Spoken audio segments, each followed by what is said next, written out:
So haunted, we're doing a paranormal investigation of this location live on the air. Though this is not an in-person event, you can still listen to this on the radio, but we suggest you watch us live on Facebook to see if any ghosts show up on camera.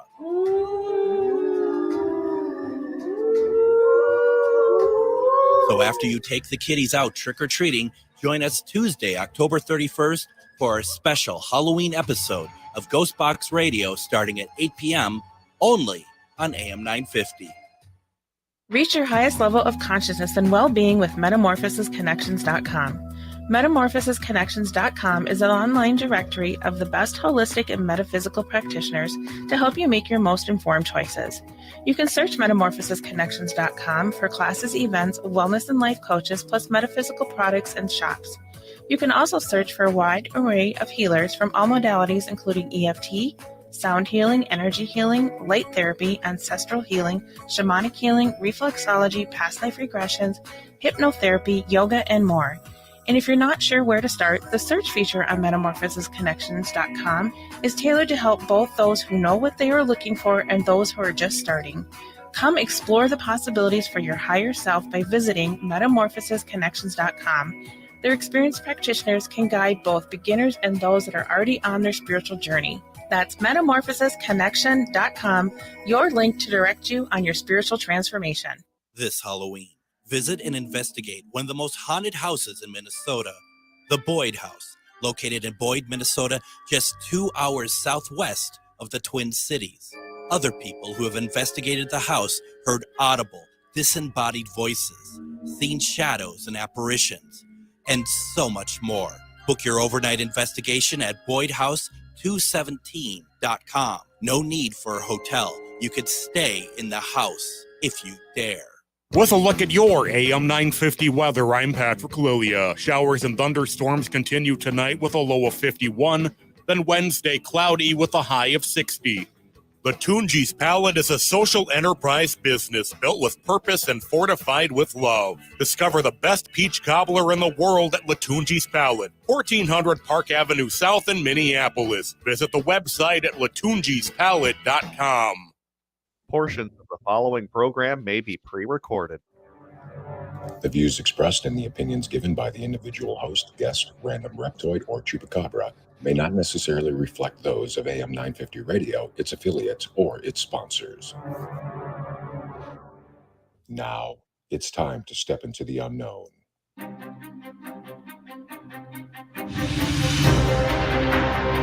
There are things people experience but never talk about. A shadow moving in the corner, flickering of the lights, a disembodied voice. We invite you to talk with us, share your story, share your experience, because this isn't just your story, this is our story. This is GhostBox Radio with Greg Bakun. And this is GhostBox Radio on AM 950, where every night we talk about the paranormal, ufology, Bigfoot, and so much more. My name is Greg Bakun, and thank you very much for joining me tonight on this very rainy Tuesday evening. Wow. It's just the harbinger of winter, folks. Don't forget that. It's on its way. Look out. Here it comes. It was actually quite a bit of rain coming into the station tonight. But luckily, all of the insects that are still alive, they've been able to find safety inside this building. I found a number of them on my way down here. And, of course, the studio itself is in, like, the, near the core of the earth. So we have that going for me also. So it's a lot of good stuff. And I spent the day, actually, creating, because I want to do this, every Saturday and Sunday we run what we call the best of GhostBox Radio. It's a name. It doesn't mean that it's truly what that is. But what we do is we rerun an episode, but we spent some time today to actually take and edit parts of the episodes. So each episode of the best of GhostBox Radio is going to be 3 guests in one episode. So basically everything that you might have heard before, we kind of condense it down. We take some of the best bits, and I'm really excited about it because, going back, there's been some really great conversations. And as a reminder, everybody, if you want to hear the full episodes of what we have run, go to ghostboxradio.com.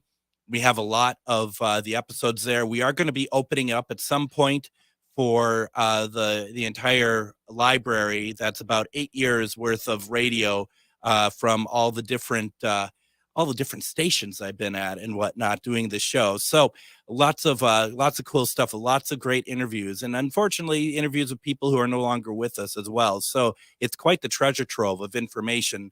Once we have that figured out, we'll be talking more about it. Speaking of treasure trove, better near late than ever, Michael, having Michael join us, Michael J. Worden. We are having him on today, author. He's been on the Travel Channel. He's such a wealth of information and such a good person. And Michael, it's good to have you on tonight. Welcome to GhostBox Radio. Thank you, Greg. I'm always excited to talk to you and be on the air and talk about my favorite topics in the world. Well, absolutely. Oh, if we're talking about my favorite topics in the world, we're talking T-bone steak, I think. That's kind of these days. But how have you been doing? Not too bad. Out here, it's been rainy as well. We had actually pretty nice weather today in the Northeast, but winter's definitely coming. It's in the air. It really is. Now, what area are you? I'm sorry. It's the same questions we ask every single time, isn't it? But what area are you out east?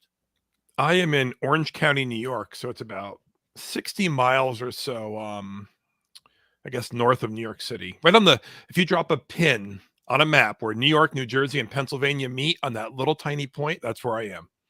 Okay. Exactly right there in the tri-state area. Wow. I mean, I've been out in that area for, like the Warrens do their convention every year. And so I was out at the first one. I think that was in Danbury, Connecticut. And so, I mean, that was my exposure to going out east, in October. And that was really cool. I'm not gonna lie. That was really neat.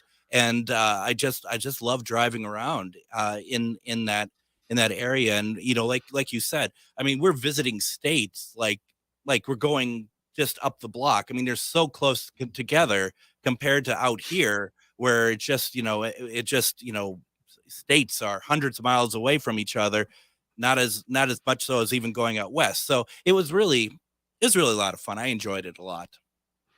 Yeah, it's Danbury's not ultimately very far from me either. If we take 84, and just around here, this foliage this year has been gorgeous. The trees, the different colors. I mean, it's that last bout of beauty before everything just dies and becomes cold and miserable. Now, are you going to the Warren convention? No, I've never gone to it. It's something I would definitely love to do at some point, though. I wanted to get Tony Spera on. For those who don't know, Tony is the basically the owner of the real Annabelle doll, and we've had him on a couple times before, and I think he's just been too busy with the convention to come on or answer my emails. So you got that as well. That's what I'd like to say, Michael. He's just been too busy to answer my emails. How do I get on the convention circuit? I got to get that going. Help me out there, somebody. I don't know why you're not, to be honest. I don't either. I'm surprised. Your series on Travel Channel was Haunted Hotels, wasn't it? Hotel Paranormal. Yep. Oh. Hotel Paranormal. Same thing, Michael. Yeah. 2 seasons hosted by Dan Aykroyd. Gosh. Yeah, why aren't you on? I don't know. A great series, by the way. I mean, they did a really good job with it, and some really great stories throughout the US and even other parts of the world, and just I'm hoping they do another season at some point. Well, everything's kind of on hold, isn't it? It sounds like in that world of television. Yeah, we filmed the first season was filmed in January of 2019. We went up to Canada to film it. And then, of course, the world in 2020, or I'm sorry, it was January of 2020, actually. Sure. Everything went to, how that went, and then we did season 2. They sent film crews to New York to film us at a hotel. And, they rented out a banquet hall area and set up a studio. But so I'm sure that didn't help. I know a lot of production companies are still recovering from those few years. My show got canceled because of that. My show that was never made. My show that was close to being made. I was about to join the Travel Channel as well, And they, once again, like the Tony Sparrow, maybe he's not responding because he's too busy. We were told that our show wasn't going to be picked up because a lot of shows that were going to be picked up weren't going to be picked up because of the pandemic. It was just at that time. And so, just one of those things. It's how it works. But I've always been curious. So when you're doing your bits for the program, how long are you shooting? Like for yourself, how long are you shooting? I want to say it was a good half day of just sitting in front of the camera. For the whole season then is for that. Okay. Yep. Maybe. And I think the one season they actually did 2 days. So we were there for so many hours one day and then came back the next day. And it's just a lot of questions, a lot of answers, repeating answers, as you know, so that it sounds good for the camera. Yep. They may, and there's no script with it, which is nice because, everything that I'm saying is because I want to say it. I'm not repeating what other people want me to say. I've had that issue with producers in the past where they want you to say things you don't believe in. And they may like what you say. And then of course, listen, repeat that, what you just said, but say it with the same enthusiasm 5 times. Like, well, and that's just it too. It's like, and there's a show that I won't name because that would probably disappoint a lot of people to hear it. That I know that I had a couple of friends appear on, and the people who produced it did not give a crap whatsoever about whether you believe in the paranormal, whether you are going to answer correctly. And unfortunately, I feel like that can be, well, maybe it's not the norm. Maybe I'm being too harsh on it because I'm kind of thinking in my mind of like some of the big shows like Ghost Hunters and stuff. And I do think that they're allowed to do what they want to do, but I think the shows that have people who are a little bit greener, I think that they're easier to take kind of control on. And I think that's why people like Nick Groff is off doing his own thing, so he doesn't have to answer to any network. I know that's why Brandon Elvis and Mustafa, they're off doing Haunted Discoveries. And I've heard Dave Schrader is trying to create something as well, because I think everyone is tired of the kind of the way that some of these networks work. And I'm not going to ask you to comment on it because you might still be employed with one of them. I don't want to put you in a place, but I just something I've been seeing a lot over the course of my time doing this. So what we wanted to do tonight, and Michael is very kind to join. I wanted to have kind of a discussion about just aliens and whatever else. Michael was very kind to remind me that Halloween is coming up. So, we could talk about spirits, we could talk about whatever else. And folks, you listening, if you're watching on Facebook, you could put in a question if you want in the chat. We can answer them, especially if you have questions for Michael. Michael's also an incredible published author, has written some very good books. Are you working on anything at the moment? yes. So I'm working on another true crime book. It's a local crime to where I am, 1903. Love triangle murder, I think personally, and led to someone going to the electric chair, and it occurred 2 doors up from where I grew up, which no one had even heard of it. So Wow. I grew up on this street and had been in the house hundreds of times growing up, and very fascinating story. And of course, I'm always delving into ghosts, UFOs, and back in college, so I'm sort of doing like a whole bunch of things at once. Well, but you're retired now from Yes. The police force, Yes. which is also it's amazing how it all ties together for you in terms of what your interests are and in your career as well. It couldn't be more perfect, quite honestly. Yeah. Well, law enforcement, ultimately it's, especially as a detective, you're driven by curiosity. Yeah. Always asking questions, always looking for answers. So to me, whether you're investigating a criminal case in the real world, or you're looking into something unknown, that needs explaining, ghost, aliens and stuff, you're still looking for facts. You're sifting through all the nonsense to get to the truth of things. And that to me, the thrill of the hunt. You can't. And I think we talked about this before. I think that's why that we do find so many police officers that are paranormal investigators, right? Or people in law enforcement to kind of broaden it out. Mm-hmm. Absolutely.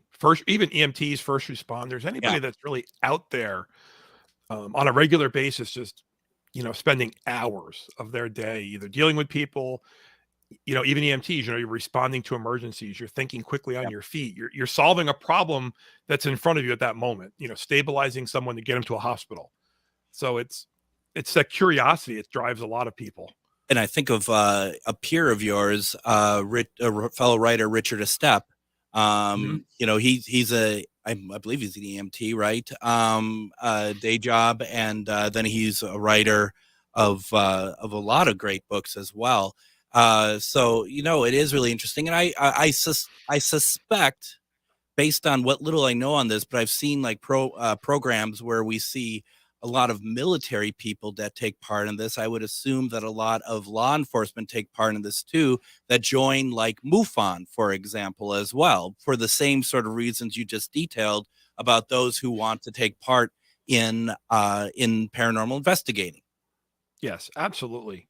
I think it takes a certain kind of person, I think, to want to pursue this field to any level and be taken seriously. I think that's really the important part too.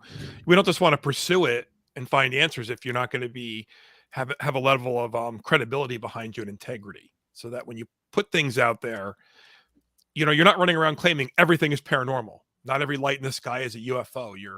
You're able to distill through the explainable to find those very few things, a few nuggets that can't be. Absolutely. Now, you've never been a part of MUFON though, right? No, nope. Did you ever have any desire? Because I mean, you're a big, you're a big alien guy. It's something I've looked at. It's just that right now the free time to do much more of anything is really so bad. So I sort of, I do my thing, and maybe when I'm back in college, I'm not really sure why I'm doing that, but why not, right? Online, of course, but still, it's taking a lot of time. So hopefully, you're back in college. Yeah, online, going for a history degree. Oh, fantastic! Is that an undergrad or a master, or what you doing? It's an undergrad. Oh, right fantastic! Now. Good for you. I'll kind of go from there. I'm more than halfway done with a degree when I left to become a cop. Yeah, I was really just a handful of credits away from a degree in my previous field. So, sort of a goal I've always wanted to do. And since I'm writing historical true crime, a history degree seemed like a good complement to that. Well, they should almost just give it to you with the books you've written, to be honest. I had someone describe my last two books as doctoral theses, basically. Honestly, they're like, here, you need to do a capstone or a thesis, and you could just be like, well, here's my library of books I've written, and then drop the mic and walk out, quite frankly.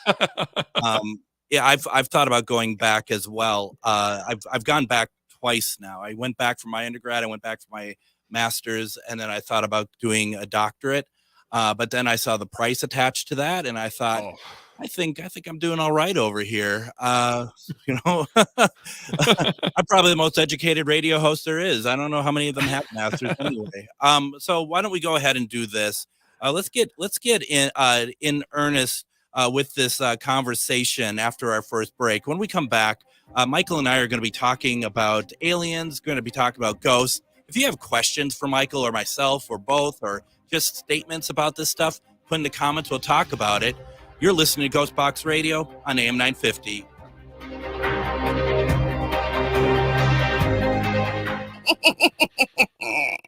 Dead of night and siren song, seasons change, shadows grow long. Creatures of the night come out to play, the veil is thinning day by day.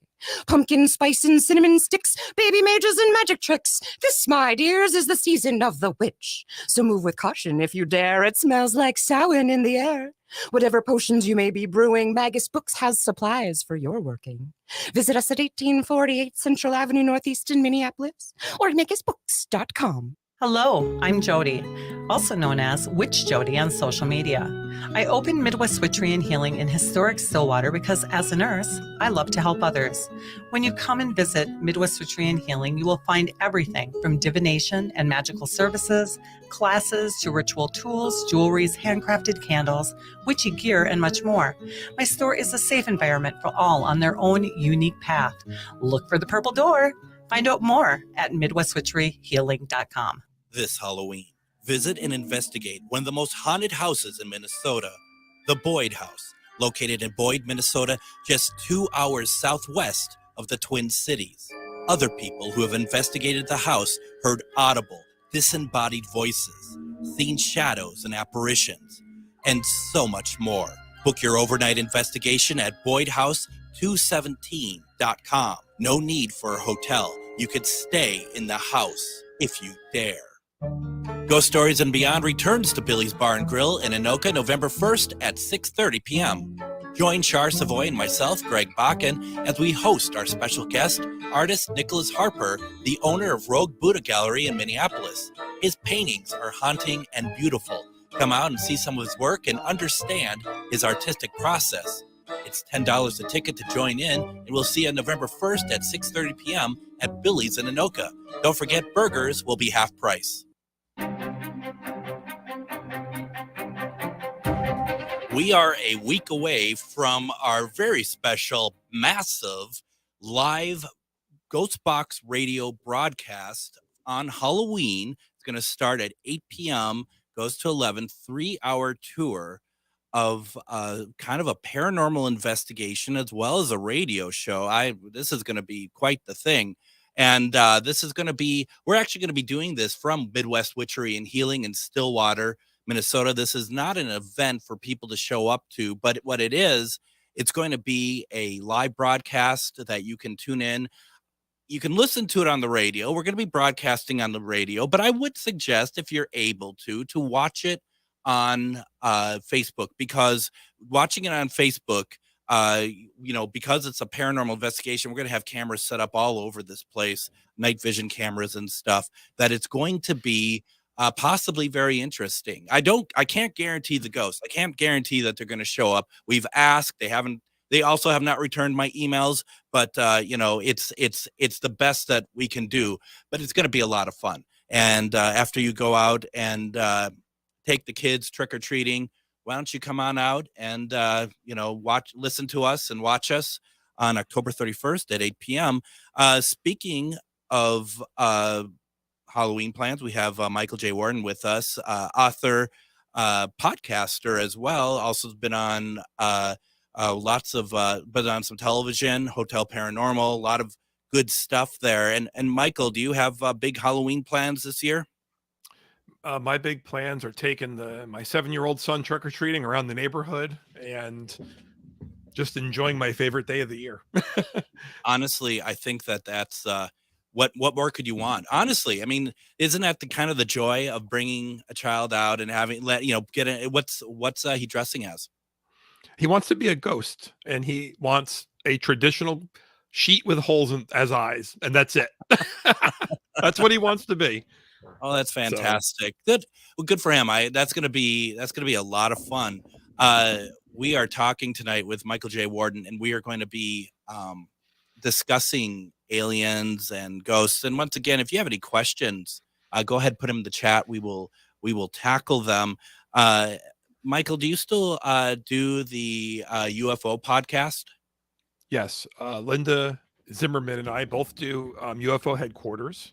Okay. It's done on a monthly basis, so we do a new episode every month. And initially we started out really exploring the Hudson Valley region here in New York, where we live and work. But we have since branched out, and largely because we find that there's so much interrelation and interconnectedness between UFO sightings around the world, a lot of commonalities. And for years, the Hudson Valley has a very haunted reputation where we are. Yeah. But it's also has some of the largest UFO flaps probably anywhere in the world, and still to this day has areas that are pretty active with UFO sightings. And so we've always wondered, what's the connection there? Are these things all interrelated? But as everything else in this field, there's more questions than answers. Right. Absolutely, there is. Now, did you watch the Travel Channel Hudson Valley special that had Ben? Was it Ben on there and Melissa Tittle and what are you? Okay, well, we'll just leave it at that. Well, I will say that Linda and I spent several years with a production company on a Hudson Valley UFO pilot. Okay. Program where they sent multiple crews came up to film us in the Hudson Valley region, to interview us extensively on camera. And then after we were providing them with a lot of information, a lot of background and investigative information on things we would approach, sprang on us that they wanted it to be a vehicle for somebody else in the UFO field.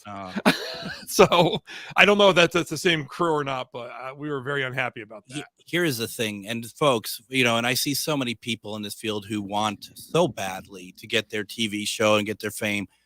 Stand by. This is not abnormal what Michael just said. This is a cruel business. It really is. Oh my gosh. Oh, I'm sorry to hear that, especially when you're putting the work into it and whatnot. One of the things that I find very fascinating that I want to try very badly is going to bring a book. Actually, Char Savoy had lent me a book about C5 communication. And I've wanted to do C5 communication for a while, especially at this time of year, because number one, I want to go somewhere that's kind of flat and open, and also where there isn't going to be ticks and stuff like that. Have you ever tried anything like that? Oh, and you mentioned ticks, so I already started to get itchy over here. Right. It's just like they have no. I don't know how that is out by you, but here they are everywhere. But let's this way, it's not great. Okay, they're probably in this station for all I know. This is their headquarters, my guess. Yeah, they even in the winter here, the ticks don't go away anymore. It's that's what we don't have Minnesota weather, I guess. Oh no, that's very true. But we really tried it. No, and a lot of the stuff we do has been very traditional, very, I guess, very run of the mill. We haven't really branched out a lot of more experimental avenues, I guess would be the right way to put it. And it's not because we don't really believe in any of that. It's just we found what works for us and have really stuck with a formula, whether it's on investigating aliens, alien encounters or reports, or whether it's investigating someone's alleged haunting at their house. Sure. Sort of like I don't want to say it's an official protocol, but we've really fit into a niche that we work well in, and we tend not to deviate too much from that. Have you go and you try to reach out to aliens, or do you just kind of go and like watch to see if you get any sort of craft or anything that you can't explain in the skies? We usually do like the sky watch where you're out looking. Now I have not been there, but Linda has been there when other people have used things like lights or lasers and tried to signal and things, but it's not something I've done, or I don't think I would do in that case either. Sure. I've used Spirit Box actually to try to reach out, and I've had some, dare I say, horrific results where can I prove what I'm saying? Can I say without a shadow of a doubt that I got alien interaction? No, but when you're asking for something.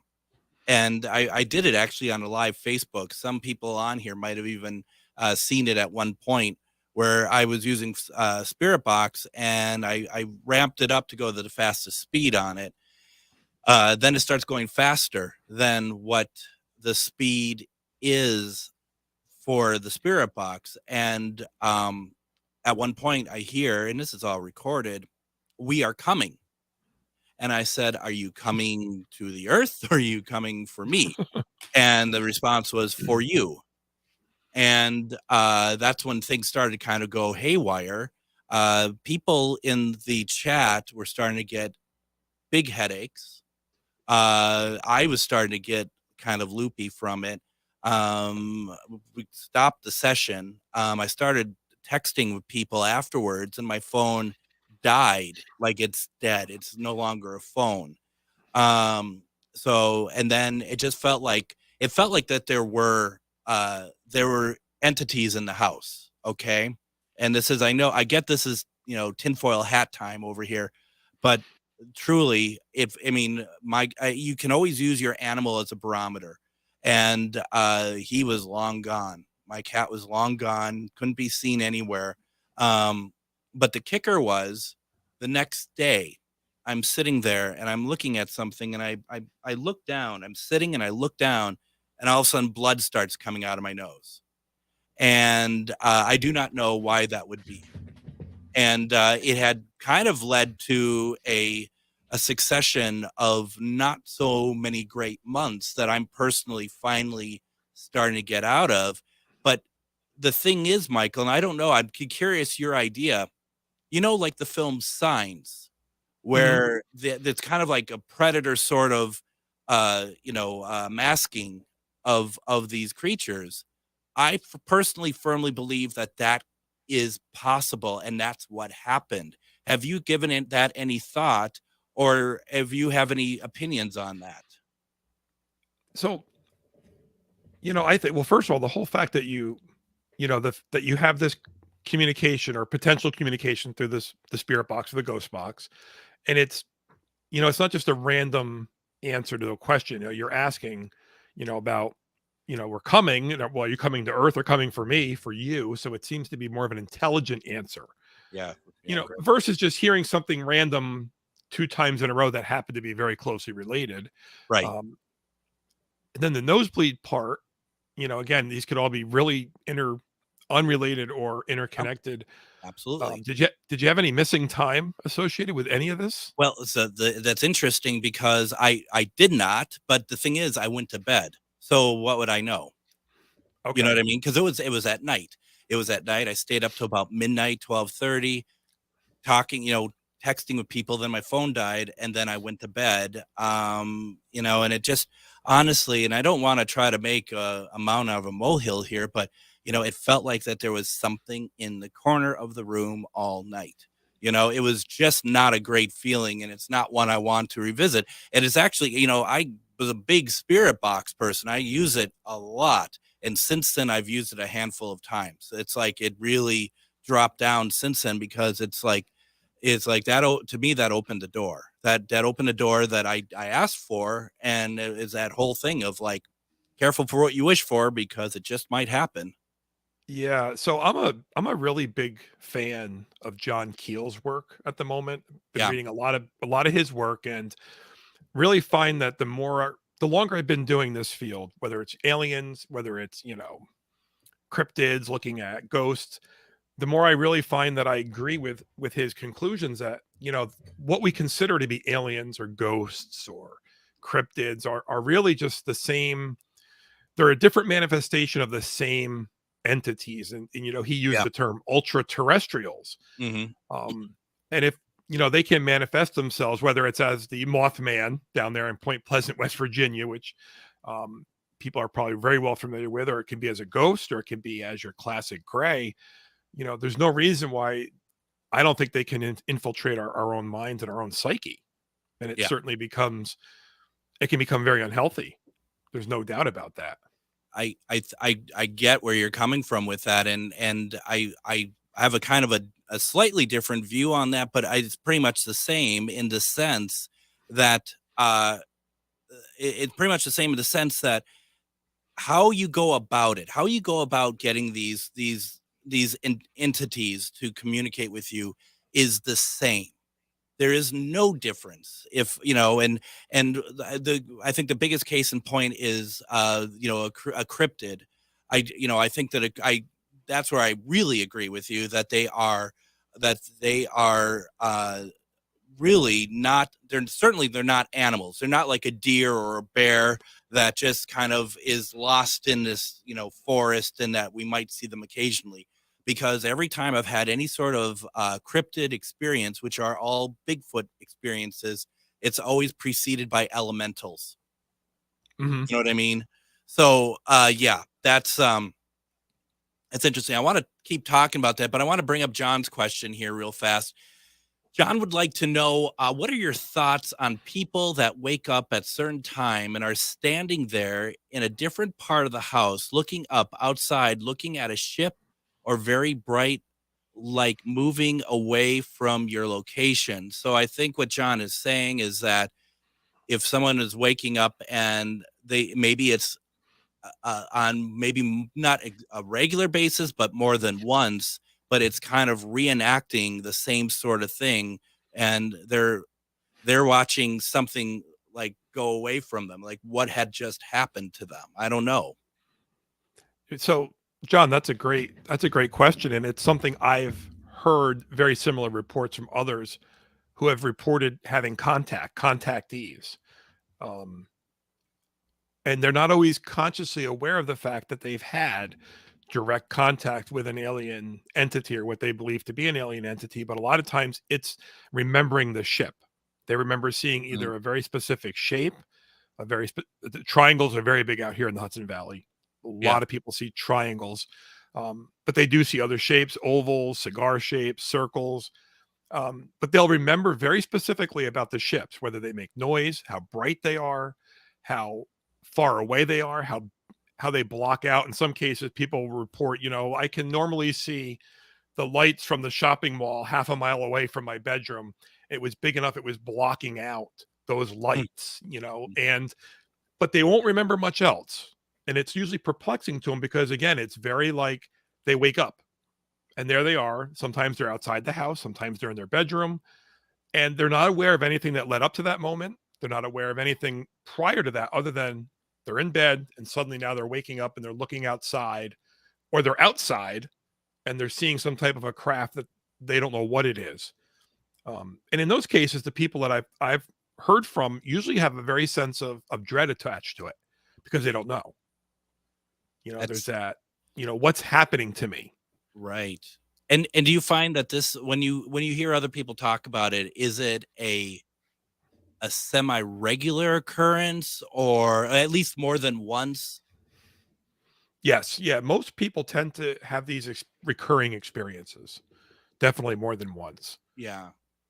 And that's, one of the things too, I like, from my experience, whatever happened to me, I'm not going to say that I was, abducted by anything. And John adds to it, being in bed and end up outside looking up. So last thing they remember is being in bed. And then next thing they know, they're outside looking and a ship is moving away from them. And can I just say, I know I'm jumping around all over the place, and actually, I'm going to hold on to that until the next segment, so we have a little bit more time to talk about it. But I was going to say, Michael, is that one of the things that I find people are like, I'd love to be abducted. I'd love to meet them. I'd love this. I'd love that.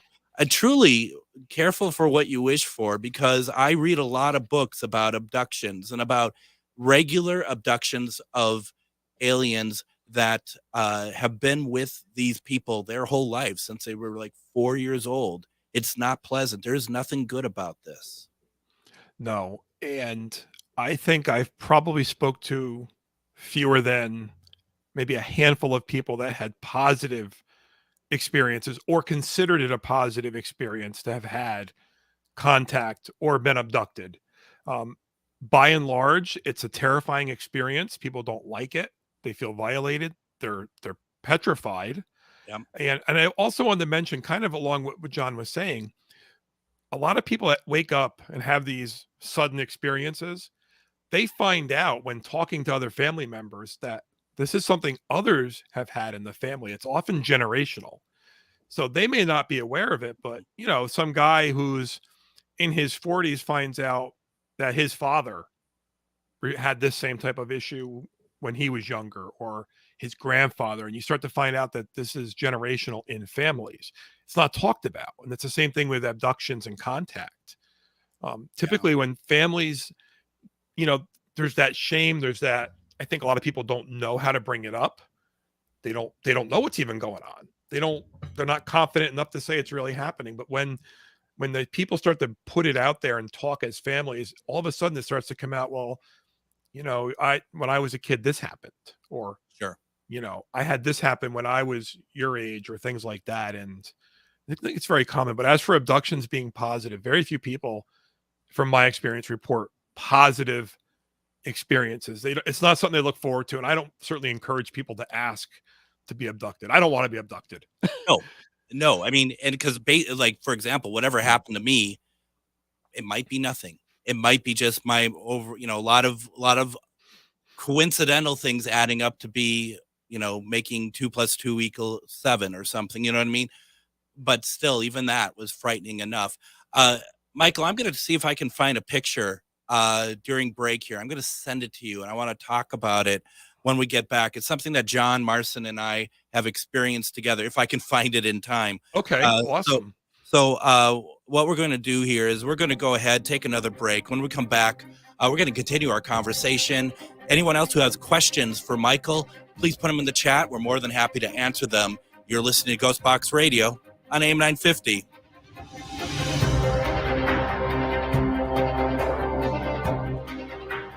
If you own a holistic or metaphysical business and are looking to expand, then you need to be listed on metamorphosisconnections.com.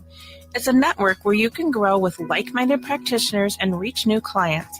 Metamorphosisconnections.com is an online directory you need to list yourself and your business. Our platform makes it easy for you to create listings of your products and services, and you can also choose to list your classes, events, and so much more.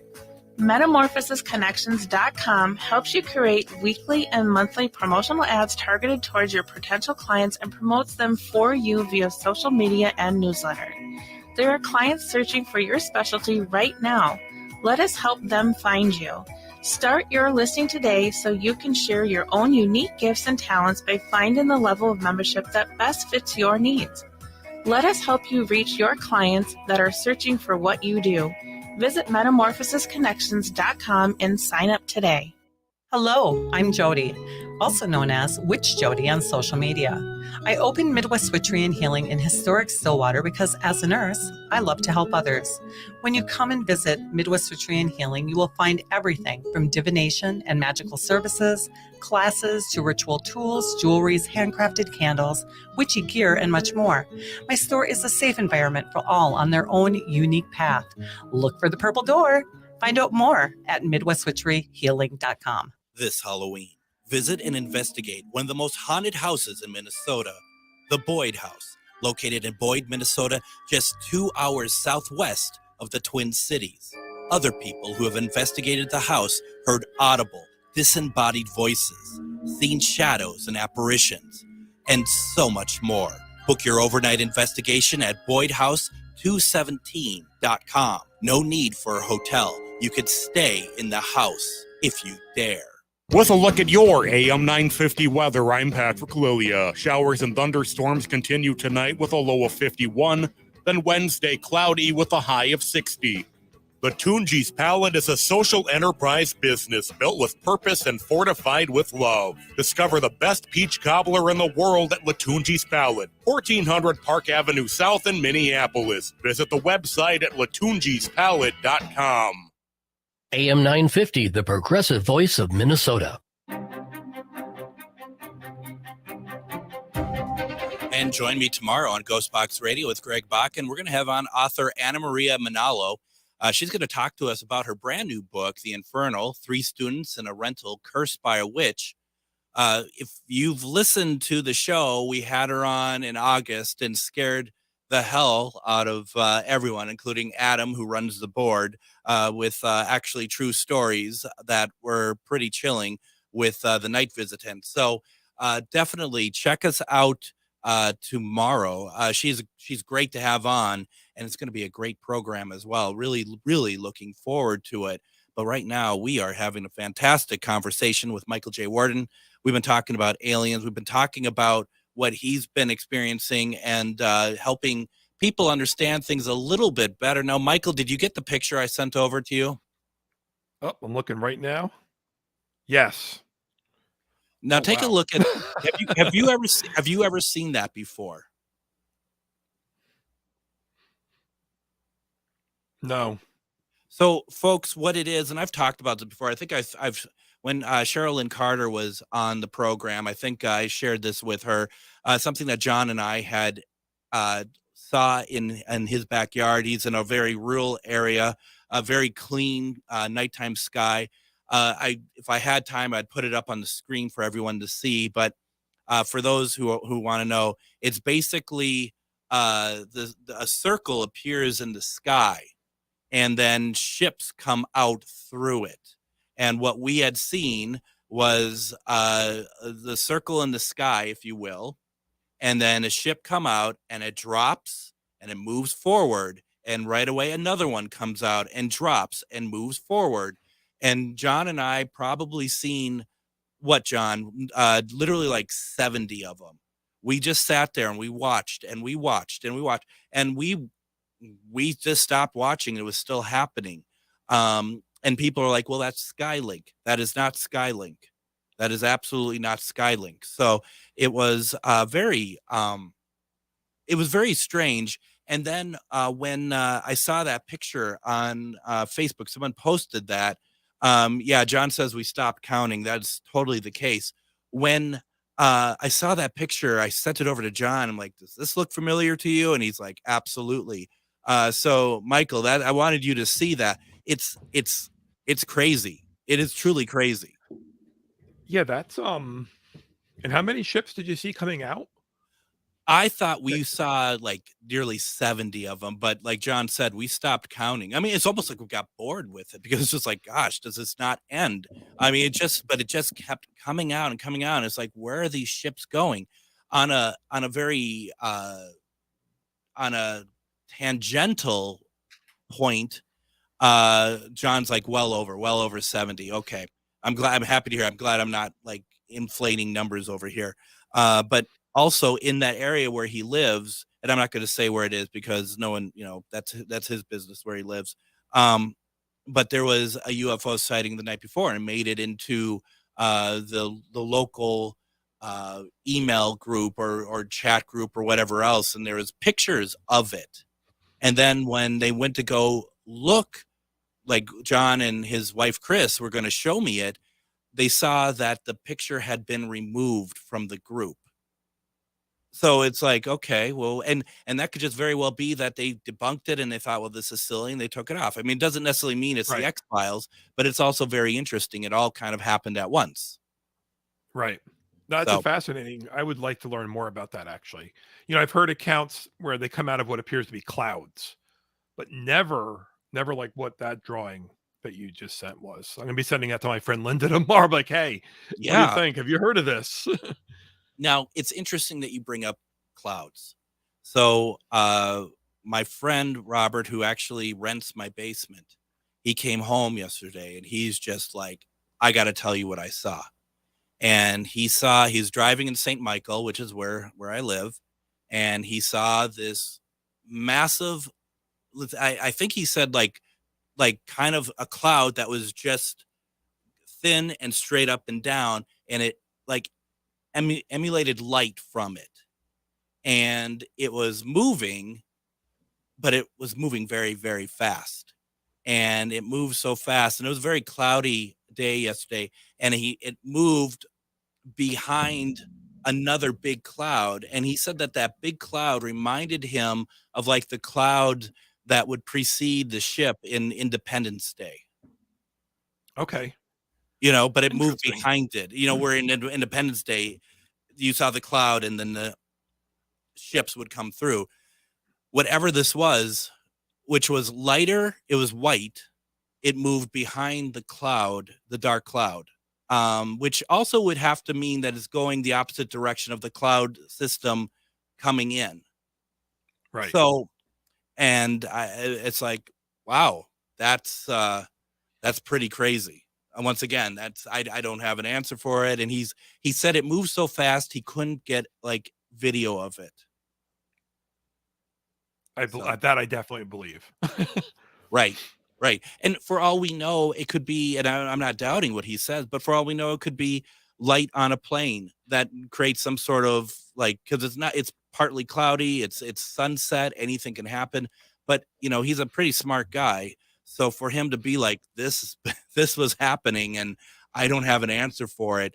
And for someone he certainly believes, but he's not easily susceptible, say like I could be, so I mean, I took it as being something very worthwhile to kind of consider. And, I should actually go to the St. Michael Facebook pages and see if anyone else had talked about it, in the community pages and stuff. See if anyone else had mentioned it. I'm going to do that, actually. Linda Judd had a question for you. She wanted to know if you think that MUFON is the organization who can help answer questions of folks who have been abducted. What are your thoughts on MUFON, I guess? Yeah, I think MUFON, is one of those groups. They have standards, they try to adhere to. I know just to be an investigator of those, you have to go through their selection process. Yeah. Not anybody can just, join MUFON tomorrow and be like going out interviewing potential abductees the next day. Yeah. They try to protect their name and their reputation. So I don't think any one organization or person is going to solve anything. It's going to be really the collaborative work of a bunch of people, whether it's me, yourself, MUFON and other individuals and groups out there. But MUFON is definitely in a great position because they are national, they are large, and they do have a great network of people. So they're able to connect people who ordinarily may not necessarily talk to one another. Yeah. Which, networking. So, again, MUFON is definitely a great resource, and they're going to come up with, I think they're going to be a key to answering a lot of the questions. Unfortunately, I don't know how many of these answers we're going to have in my lifetime, your lifetime, or potentially, how many lifetimes. Well, and that's a good question. What do you think of that congressional committee? Do you think that was a step forward or a smokescreen, or what are your thoughts on that? I've grappled with this since it became out because, on one hand, I think that the government has to know more than they're letting on. Yeah. Even if they're not necessarily great at keeping secrets all the time, but something like this, if truly the government was in possession of UFO technology, including potentially wrecked craft or biological remains, I can see where that's going to be a very well guarded secret. On the other, are they calling, they're having all these hearings and committees and we're going to start collecting reports. Is it just to make people shut up? Like, hey, we're taking you seriously. They just had a report come out from the Department of Defense a few days ago with reporting a certain amount of sightings. I think it was like 270 something on, the UAPs, as they call them. Yeah. And a lot of them from military personnel in restricted airspace. Yeah. But of course, they're pretty sure that they're probably nothing that can't be explained. So what are you saying? Your own pilots aren't trained well enough to recognize things that they should be able to recognize, There's no good answer. I mean, and it's kind of a catch-22, isn't it? Just for that point that you just made. If they are struggling to try to figure out what some of this stuff is, and it's so easy for people to point back and be like, well, then you're how are you going to tell if an enemy whatever is coming towards us if you can't tell what this is or whatever else that might be, or stuff flying over from China or whatever the case may be. It's really tough. And I had on Erica Luke's ufologist. She's been on Ancient Aliens and stuff, and she's just like, this is a big smokescreen, kind of to what you had alluded to, like, okay, this might shut some people up. And I'm like, well, what do you think of how the next hearing is going to be? And she's just like, what next hearing? She's like, I'll be very surprised if they all get back together again. I mean, they did something. And, she also had mentioned the idea of, Jeremy Corbyn and George Knapp, who are the two that kind of are the outsiders who were pushing to get this going and stuff. She calls it a weaponization of this information of aliens, that, weaponizing this information, weaponizing the government in terms of what UFO is, and almost maybe even trying to cause some sort of, maybe a panic attack or something about that. I mean, once again, you don't call politics for nothing, right? I mean, politics is all about what is the shell. What is the shell that actually has the real information underneath it, right? And I think that's a good point. I think if you create enough chaos and questions, no one really knows what the truth ever is. So, deception, disinformation are classics throughout history. People have used it. We used it to great effect in World War II. I mean, we had the Germans convinced we were going to invade, France through the Pont de Calais with a fake army headed by Patton. And even on the morning of June 6th, 1944, when we're landing ashore on the beaches, Hitler was, and the German command was convinced this was a decoy. We were still going to land because they were so well convinced. So if you can have people ingrained in the UFO field unsure of what the truth is, it just keeps people guessing. And I think disinformation, there's been allegations for a long time that the government has plants in the UFO community to look ridiculous and to say ridiculous things to undermine the credibility. So, the best way to keep people guessing is to just keep throwing things out there. Absolutely. As we're running out of time, Michael, can you remind us where we can find your podcast, please? Yeah, so you can find us on Apple Podcast or any of the, podcast streaming services. You can go to HudsonRiverRadio.com. It's UFO headquarters. It's UFO HQ. And it's Linda Zimmerman and myself. And again, we new episodes every month, and you have years worth now to binge listen to. Do it. I mean, this is always fascinating, and this is just a little preview of what Michael talks about and stuff. And Michael, we're going to have you back on sooner rather than later. I hope so. Especially when you have something, if you have a book ready to go or something, let me know. We'll get you back on. Definitely.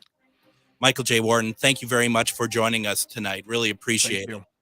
And we're going to be back tomorrow. We're going to be talking with Anna Maria Manalo about the Infernal. Everybody, have a great night.